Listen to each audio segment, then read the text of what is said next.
Hey guys, my name is Matsumiao, and today I wanted to do something a little bit different. I've been collecting questions for Sunday Mailbox for years now, and many of them are fantastic. It's the reason why I've done this series for so long, but I've also gotten some questions that aren't so great. And so what I wanted to do today is share some of those questions. Either them be just outright ridiculous, some are frankly game-breaking, some of them are so weirdly complex and convoluted, it's like, where in the world did this come from? And so while I'm not trying to shame anyone, I'm not going to be including any names here. This is meant to be just a fun video. I kind of wanted to give you a glimpse into some of these ideas that I have been getting over the last couple of months.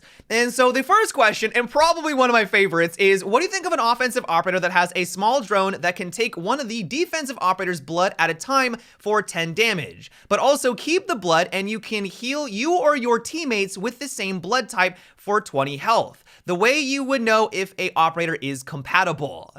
I love this idea. Now, you do kind of have to look past the fact that it would be ridiculously challenging to be even able to pull this off. If you guys ever played as Twitch, you would need to shock someone, and while that's not all that difficult, getting that drone away from that player isn't the easiest of tasks. Like, as soon as they realize the drone is nearby, they're gonna immediately promptly take it out. You then need to have players on your team that are compatible with that blood type, so it's not going to work for everyone. And then the cherry on top is that apparently it turns it into some sort of healing elixir. Now, you could kind of make a realistic standpoint behind it, but there is so much going on. Jokes aside, I actually really like the idea of having an operator that has some sort of prerequisite. This is the reason why I like Dokubi's concept so much. You take out someone who is roaming around the map, and then you're able to go on over to that drop phone and take control over their cameras. It leaves Dokubi in a precarious situation, but it has the high risk, high reward of giving everyone on your team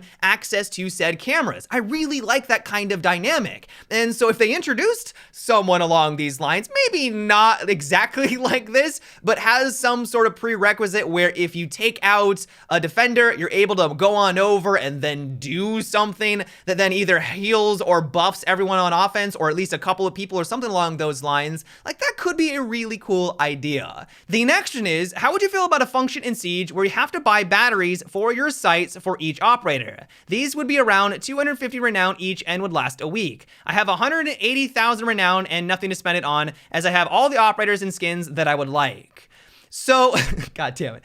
So, you have so much renown in this game that you literally want to throw renown at Ubisoft just so you can throw renown at Ubisoft? Like, I don't understand this mentality whatsoever. Like, I understand you want to be rewarded for your time in the game, you want to be able to purchase new things, but why in the world would you want to have to buy batteries for your actual reticle to be able to use them? Not only would this just be annoying and kind of a nuisance that you would have to do every once in a while, but it also would suck for people that aren't able to play the game all that often. Oh, you're excited about that brand new operator that came out?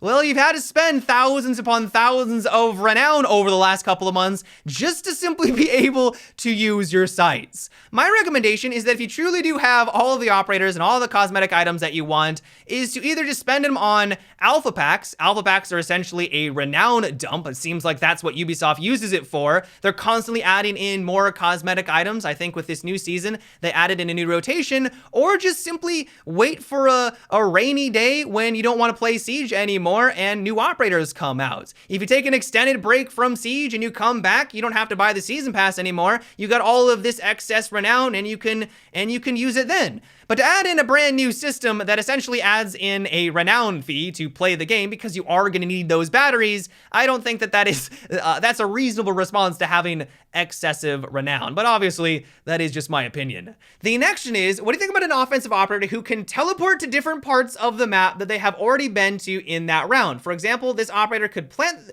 the Defuser and use a device to teleport back to the hallway they came.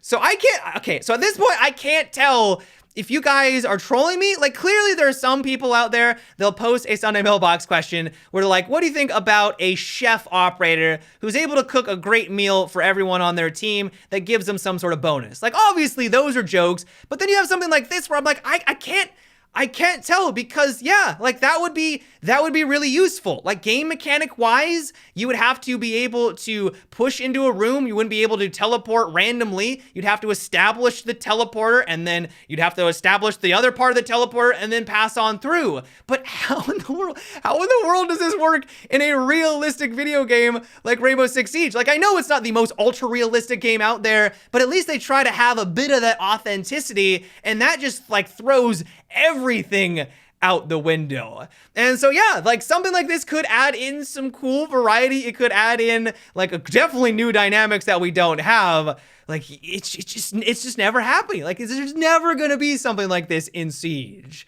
The next question is, how would you feel if Ubisoft added in an elo booster, works like Renown, but with elo instead? I don't know where this is coming from. What's funny about this question is that it came along the same time when there was a lot of problems with elo boosters. People were being teamed up with people that were cheating for them. They would win, or these cheaters would win a bunch of games for them, and then they would skyrocket all the way up to Diamond. And so to have that problem in the game and then get a question like this was quite puzzling. The thing about elo is that it's supposed to be a representation of your actual skill. Like if you're a silver, that's okay, but that's where you're supposed to be. If all of a sudden you purchased this elo booster to be able to rise through the ranks faster, so now you're in gold or platinum, I mean, I guess you could tell your friends like, hey guys, I got platinum. You might feel good with that, but you're gonna get absolutely dominated by those better players. And so the idea of Ubisoft adding in something that you can buy with money that would allow you to rise through the ranks faster is just preposterous. Like, can you imagine the outcry of what people would say if this was implemented into the game? Ooh, it would be incredible. And so, well, yeah, I totally understand people wanting to be able to actually rank up quicker. They don't feel like they're in silver, or they don't feel like they deserve gold. They should be higher up. At the end of the day, while I don't think that the elo system is perfect, this definitely would not be an improvement. The next question is, what do you think about an operator that can jam enemy weapons for a period of time? That would honestly probably be the most overpowered operator ever introduced into this game. Forget Blackbeard or Ella when they first came out, Dokkaebi or Lion with their global effects when they had their heyday. If you were literally able to make it so that they could not retaliate against you, well, I understand that this is realistic, you know, in real life, weapons do jam every once in a while, but if there was some way that you would be able to stop them from being able to take you out or force you to go through an animation to be able to retaliate, like that takes it to a completely other level. Now, I understand that there is flashbangs, for example. Flash is kind of like that because you can't see what's going on, and so obviously you can't really retaliate. And Dokkaebi, to some extent, if you force someone to go through an animation to try to turn off their phone, that can give you the advantage. But at least with Dokkaebi, you don't have to go through that animation if you don't want to. You can let the phone call ring. Yeah, they might know where you are, but at least you can retaliate when they round the corner. As soon as you introduce this guy, it takes it to a completely different level. Now, maybe they could make it a bit more reasonable by having it be a throwable gadget similar to a nade, where you need to have it land next to someone to cause that jamming effect, so it essentially would be an alternate version of all the other nades that are in the game. But I think the reason why this would never happen is because of the pure frustration that this would cause in the player base. Yeah, it sucks to get flashed or get stunned by an echo device, but at least you don't have to sit there while the person just kind of slowly makes their way towards you. There's nothing you can do about it because you're jammed, and then they eventually take you out. Like that, oh man, I can only imagine how annoyed people would be with that mechanic.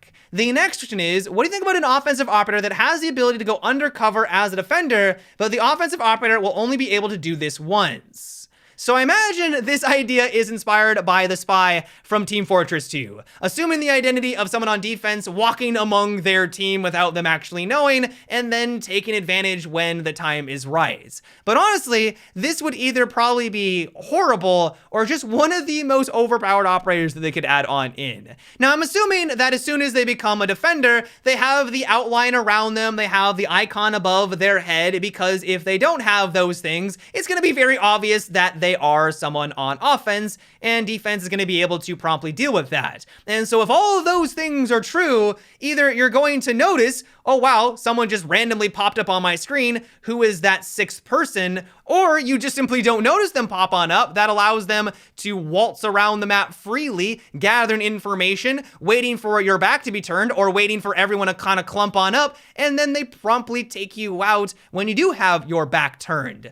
That doesn't sound like the most engaging experience. Imagine going against this operator when you're playing with a bunch of randoms. If you're with your 5 stack, it probably wouldn't be all that great. You're communicating, you know where everyone is located. If all of a sudden you see something suspicious, it's gonna be quite obvious, like, oh, that's actually that brand new operator. But if no one on your team is communicating whatsoever, and then all of a sudden someone just starts taking people out on the objective that you thought was a defender, like, I can only imagine that would be quite frustrating. But yeah, guys, that is about it for today's video. I hope you enjoyed. I get a lot of amazing questions for Sunday Mailbox. It is the very reason why I've been doing that series for so long, but I also get some questions that are definitely thinking outside of the box and maybe thinking a little bit too outside of the box. And so I thought it'd be fun to kind of put it into a video. I didn't want to make fun of anyone. That was definitely not my intention here. I just thought that this would be entertaining. And so I hope you guys enjoyed. But yeah, guys, until next time, have a good one and take it easy.